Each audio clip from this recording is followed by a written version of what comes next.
নমস্কাৰ। আজি ভাৰত ত্যাগ আন্দোলন উপলক্ষে অনুষ্ঠিত হোৱা এখন সভাত উপস্থিত থকা আজিৰ সভাৰ সভাপতি ৰাতুল পাটোৱাৰী ডাঙৰীয়া, উপস্থিত থকা বিধায়িনী দলৰ দলপতি দেৱব্ৰত শইকীয়া ডাঙৰীয়া, উপস্থিত থকা নতুনকৈ আমাৰ যোগদান কৰা প্ৰাক্তন বিধায়ক মাননীয় অশোক শৰ্মা ডাঙৰীয়া, উপস্থিত থকা বিধায়ক ৰেকিবুদ্দিন আহমেদ ডাঙৰীয়া, বিধায়ক জাকিৰ হুছেইন চিকদাৰ ডাঙৰীয়া, বিধায়ক দিগন্ত বৰ্মন ডাঙৰীয়া, বিধায়িকা নন্দিতা দাস ডাঙৰীয়ানী, বিধায়ক ভাস্কৰ জ্যোতি বৰুৱা ডাঙৰীয়া, বিধায়ক আব্দুল বাটেন খান্দেকাৰ ডাঙৰীয়া, প্ৰদেশ কংগ্ৰেছৰ সাধাৰণ সম্পাদক প্ৰদ্যুৎ ভূঞা ডাঙৰীয়া, ৰাতুল কলিতা ডাঙৰীয়া, মনোজ কলিতা ডাঙৰীয়া, মঞ্চত উপস্থিত থকা প্ৰদেশ কংগ্ৰেছৰ উপসভাপতিসকল, সাধাৰণ সম্পাদকসকল, জিলা কংগ্ৰেছৰ বিষয়ববীয়াসকল, ইয়াত উপস্থিত থকা NSY যুৱ কংগ্ৰেছ, মহিলা Congress, block Congress, young brigade সেৱা দলৰ বিষয়াসকল, বিভিন্ন অঞ্চলৰ পৰা অহা আমাৰ কংগ্ৰেছ দলৰ সতীৰ্থসকল, জ্যেষ্ঠসকল, সমাজ সেৱকসকল, সাংবাদিক বন্ধুসকল আৰু ইয়াত উপস্থিত থকা শ্ৰদ্ধেয় ৰাইজ, আজি আপোনালোকৰ মাজত আহি মই যথেষ্ট আনন্দিত। আজি আমি সকলোৱে ভাৰতৰ ইতিহাস স্মৰণ কৰিছোঁ। ভাৰতীয় জাতীয় কংগ্ৰেছ দলৰ ইতিহাস স্মৰণ কৰিছোঁ। লগতে ভৱিষ্যত নিজৰ দলটোক আৰু শক্তিশালী কৰিবলৈ এটা গুৰুত্বপূৰ্ণ পদক্ষেপ আজি আমি হাতত লৈছোঁ। আজি দিনৰ ভাগত সদনত মোৰ প্ৰশ্ন উল্লেখিত আছিলে। আজি দিনৰ আৰম্ভণিত সদনৰ ভিতৰত প্ৰশ্নকালত ৩য় নম্বৰৰ মোৰ প্ৰশ্ন আছিল, কিন্তু মই আগতে ভাবিছিলোঁ যে যদিও আজি সদনৰ ভিতৰত প্ৰশ্নকালত মোৰ প্ৰশ্ন উল্লেখিত আছে, তথাপিও মই নলবাৰী আহি নিজে নিজ চকুৰে মই অশোক শৰ্মাক মই দলৰ ভিতৰত যোগদান হোৱাটো মই দেখিবলৈ বিচাৰোঁ। মই নিজে দিল্লীৰ পৰা নলবাৰীলৈ আহি মাননীয় অশোক শৰ্মা ডাঙৰীয়াক কংগ্ৰেছ দলৰ ভিতৰত মই স্বাগতম জনাবলৈ বিচাৰোঁ। আৰু এই নলবাৰী অঞ্চলৰ এটা ইতিহাস আছে।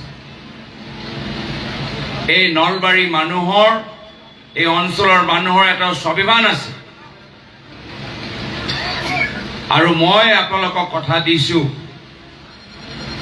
যে যিদৰে যোৱা লোকসভা নিৰ্বাচনত যোৰহাটৰ ৰাইজে নিজৰ স্বাভিমান সুৰক্ষিত কৰিলে, আহা বিধানসভা নিৰ্বাচনত নলবাৰী অঞ্চলৰ ৰাইজে নিজৰ স্বাভিমান সুৰক্ষিত কৰে।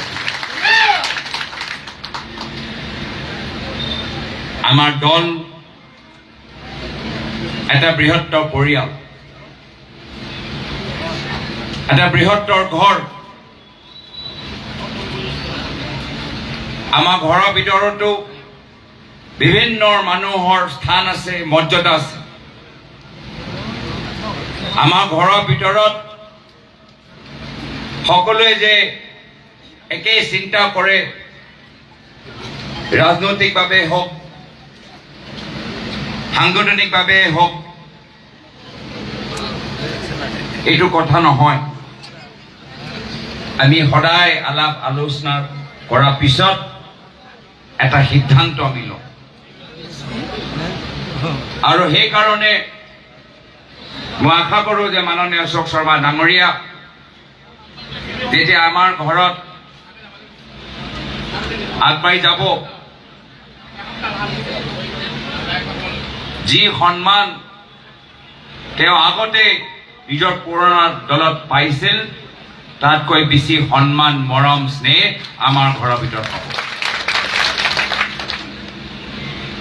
এই ক্ষেত্ৰত মই নলবাৰী জিলা কংগ্ৰেছৰ সভাপতি ৰাতুল পাটৱাৰী ডাঙৰীয়া,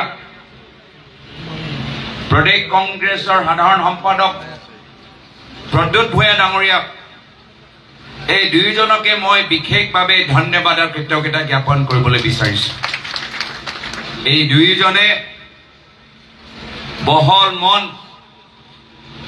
উদাৰ চিন্তাধাৰা প্ৰকাশ কৰি নিজৰ ব্যক্তিগত স্বাৰ্থৰ কাৰণে নহয়, দলৰ স্বাৰ্থক প্ৰাথমিকতা দি আজি অনুষ্ঠানটো আয়োজন কৰিছে।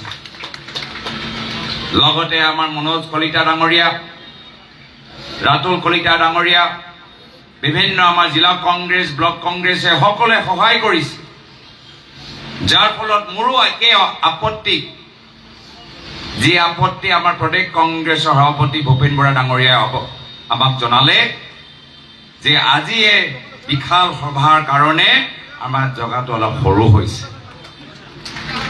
সকলোৱে যে ইমান আগভাগ লৈছে, আজি এই সভা কিমান গুৰুত্বপূৰ্ণ আমাৰ মঞ্চত বহি থকা বিধায়কসকলৰ সংখ্যা দেখিলে আমি গম পাই গৈছোঁ। আমাৰ মঞ্চত বহি থকা বিধায়কসকলকে আমি ধৰিব পৰা নাই, ভালকৈ আমি সন্মান দিব পৰা নাই, সময় দিব পৰা নাই। সেইটোৱে প্ৰমাণ কৰে যে আজি নলবাৰী জিলাত এইখন সভা এটা ৰাজনৈতিক ভূমিকম্প সৃষ্টি কৰিছে।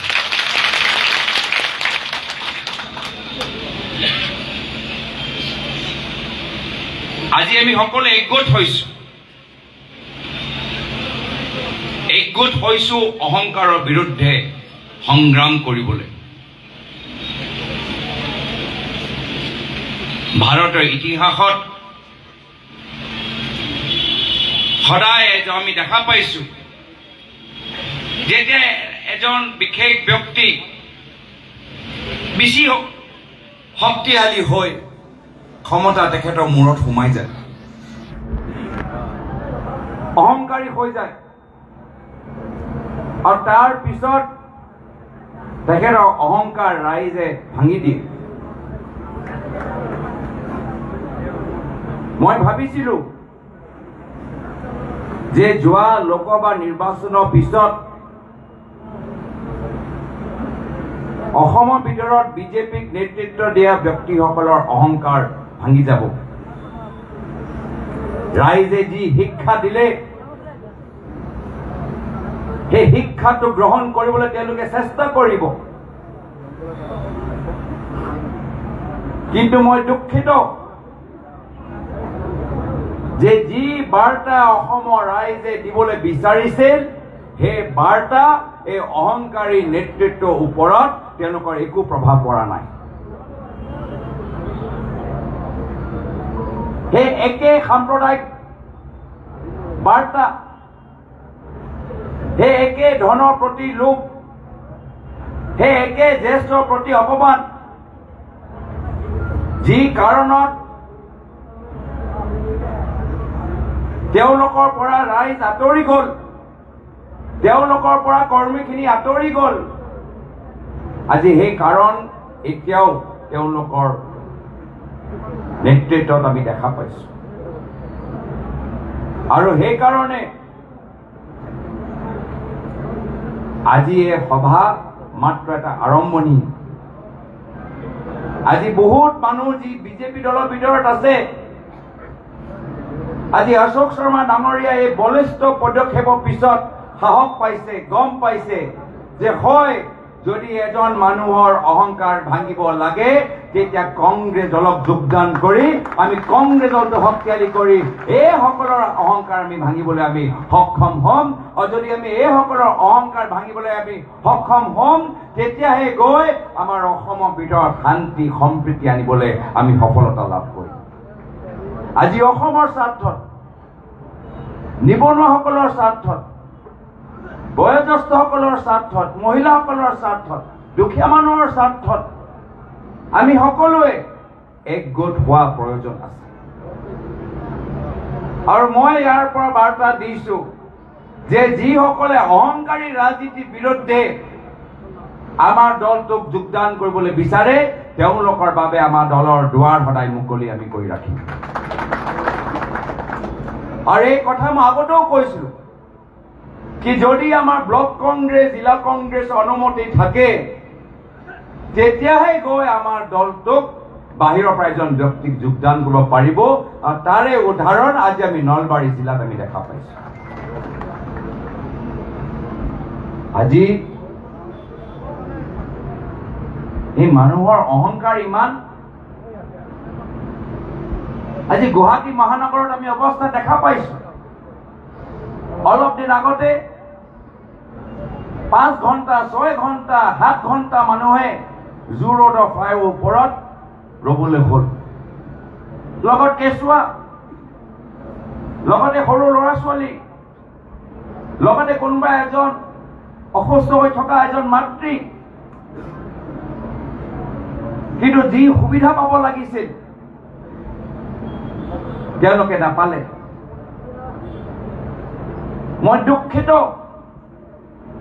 যে যি আধুনিক গুৱাহাটী আমাৰ প্ৰাক্তন কংগ্ৰেছ চৰকাৰ এৰি থৈ গ'ল, যি আধুনিক গুৱাহাটী আমাৰ প্ৰাক্তন কংগ্ৰেছৰ মুখ্যমন্ত্ৰী প্ৰয়াত তৰুণ গগৈদেৱে এৰি থৈ গ'ল, সেই আধুনিক গুৱাহাটী এই ফ্লাইঅভাৰ বনাই বনাই বনাই বনাই নালাবোৰ এটা ব্লক কৰি ঠিকাদাৰক দি আজি সেই গুৱাহাটী মহানগৰৰ আজি অৱস্থা কেনেকুৱা। সেই গুৱাহাটী আমি চিনি পোৱা নাই। আমি কেতিয়াও এনেকুৱা ৰাইজৰ মাজত এনেকুৱা তেওঁলোকৰ অসুবিধা আমি দেখা পোৱা নাই। কিন্তু যি দায়িত্ব বৰ্তমান চৰকাৰে ল'ব লাগে সেই দায়িত্ব তেওঁলোকে লোৱা নাই। মুখ্যমন্ত্ৰী ফ্লাইঅভাৰ বনোৱাত ইমান ব্যস্ত, নালা চাফা কৰিবলৈ পাহৰি গ'ল। মুখ্যমন্ত্ৰী কেবিনেটৰ ভিতৰত কিছু মন্ত্ৰী আছে যিসকলে নিজৰ বিল্ডিং বনোৱাত ইমান ব্যস্ত যে ক'ত খান্দিব লাগে, ক'ত খান্দিব নালাগে একো আইন তেওঁলোকে পালন কৰা নাই। অলপ দিন আগতে যোৰহাটত আমি একে অৱস্থা দেখিলোঁ। যোৱা মাহত ডিব্ৰুগড়ত আমি একে অৱস্থা দেখিলোঁ। আমাৰ বিধায়িনী দলৰ দলপতি দেৱব্ৰত শইকীয়া ডাঙৰীয়া আৰু আমি দুয়োজনে মাহামৰাত গ'লো, চৰাইদেউ জিলাত গ'লো, একে অৱস্থা। আৰু সেইকাৰণে ৰাইজে এতিয়া গম পাই গৈছে যে যেতিয়ালৈকে ৰাজনীতিক আমি সেৱা কৰা মানুহক আগবঢ়াই লৈ নাযাওঁ তেতিয়া হ'লে এই সুবিধাবাদী মানুহবোৰ ৰাজনীতিত সোমাই আমাৰ অসমখন ধ্বংস কৰিব। আৰু সেইকাৰণে আজি কংগ্ৰেছৰ ভিতৰত অসমৰ ৰাজনৈতিক পৰিৱেশত আমি ভাল মানুহ অহাটো বিচাৰোঁ, সমাজ সেৱকসকলক অহাটো আমি বিচাৰোঁ, নৱপ্ৰজন্মক অহাটো আমি বিচাৰোঁ। আৰু মই আশা কৰোঁ যে আজি অশোক শৰ্মা ডাঙৰীয়াক দেখি বহুত মানুহে বিভিন্ন জিলাত আমাক যোগদান কৰিবলৈ আৰম্ভ কৰিব।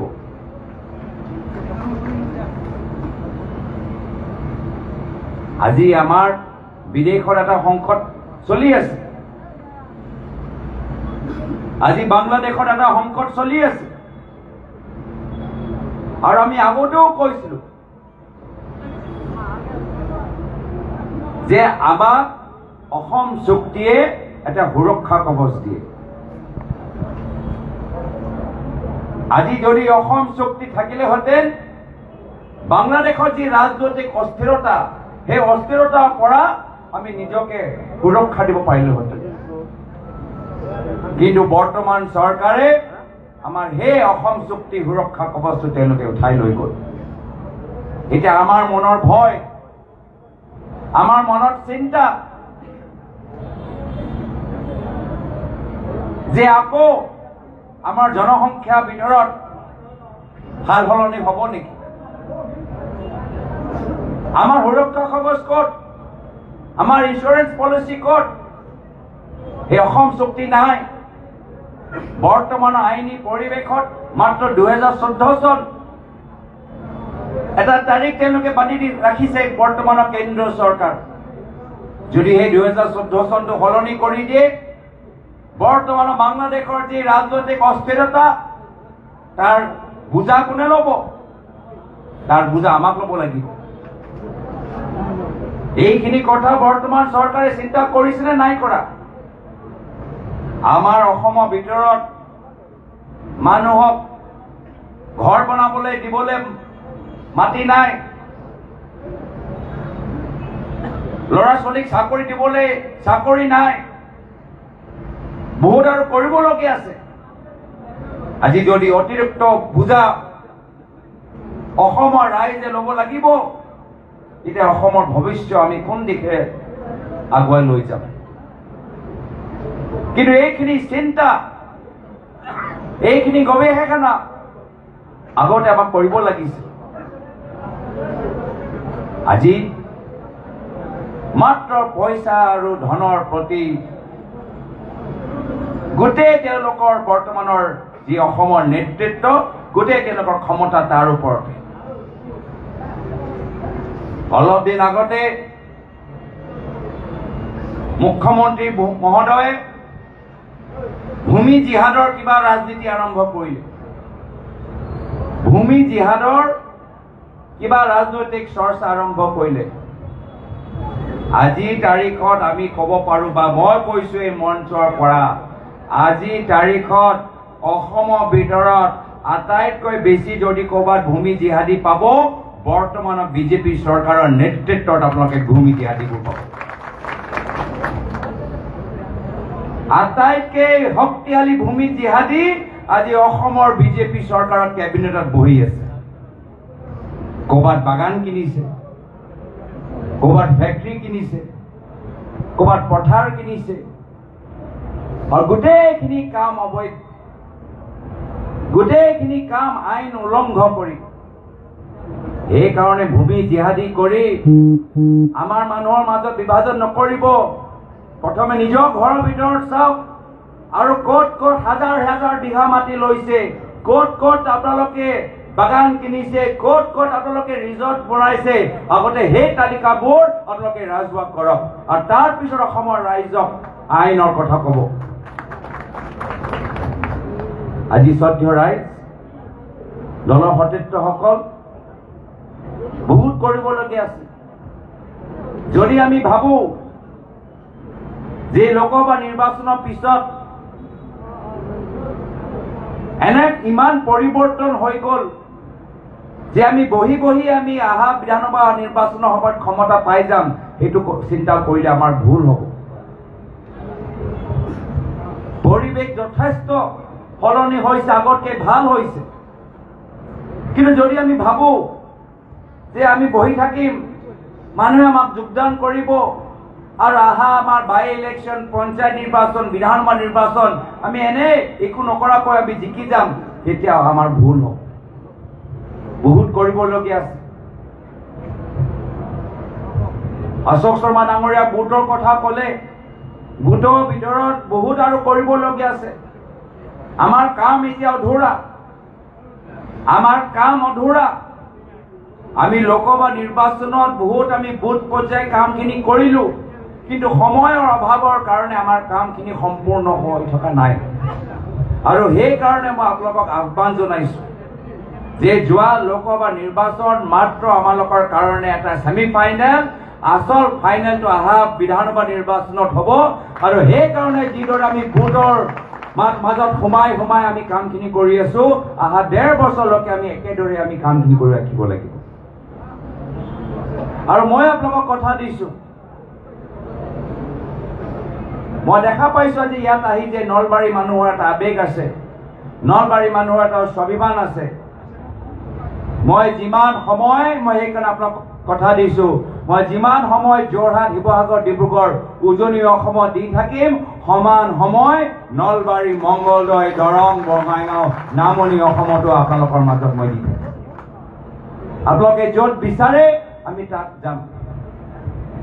ডাঙৰ সভা হওক সৰু সভা হওক এইটো গুৰুত্বপূৰ্ণ নহয় আমি মানুহৰ ওচৰত আমি যাবলৈ বিচাৰোঁ ৰাইজৰ মাজত আমি সোমাবলৈ বিচাৰোঁ প্ৰফেচৰৰ ওচৰত খেতিয়কসকলৰ ওচৰত শ্ৰমিকসকলৰ ওচৰত ডক্টৰসকলৰ ওচৰত খেলুৱৈসকলৰ ওচৰত শিল্পীসকলৰ ওচৰত আমি যাবলৈ বিচাৰোঁ তো সেইকাৰণে আপোনালোকে ৰাস্তা মুকলি কৰক আৰু অহাৰ সময়ত আমাক এটা তিথি বান্ধি দিয়ক আৰু সেই তিথিত আকৌ আপোনালোকৰ মাজত আমি দেখা দিম আজিৰ তাৰিখত মই যথেষ্ট সন্তুষ্ট আজি এই সভা যথেষ্ট সফল সভা হিচাপে মই স্বীকৃতি দিব পাৰোঁ যদিও আমাৰ ঠাইটো অলপ কমি গৈছে আমাৰ আহা সভা ইয়াতকৈ আৰু দুগুণ হ'ব লাগে তাৰ বাবে মই বিনম্ৰভাৱে আহ্বান জনাই ইয়াত সকলোৱে বিধায়কসকল ইয়াত যে আহিছে প্ৰমাণ কৰিছে যে আমি সকলোৱে একগোট আমাৰ দেৱব্ৰত শইকীয়া ডাঙৰীয়া আহিছে ভূপেন বৰা ডাঙৰীয়া AICC সম্পাদকসকল আহিছে সেইটোৱে আমাৰ এটা প্ৰমাণ যে আজি মিডিয়াৰ যোগেদি আমি দিবলৈ বিচাৰিছোঁ যে এটা ৰাজনৈতিক ভূমিকম্প মাত্ৰ উজনিত নহয় ৰাজনৈতিক ভূমিকম্প নামনিতো হ'বলৈ আৰম্ভ হৈছে এইখিনি কথা কৈ মই ইয়াতে নিজৰ চমু দুএষাৰ সামৰিছোঁ ধন্যবাদ জয় হিন্দ জয় আয়ক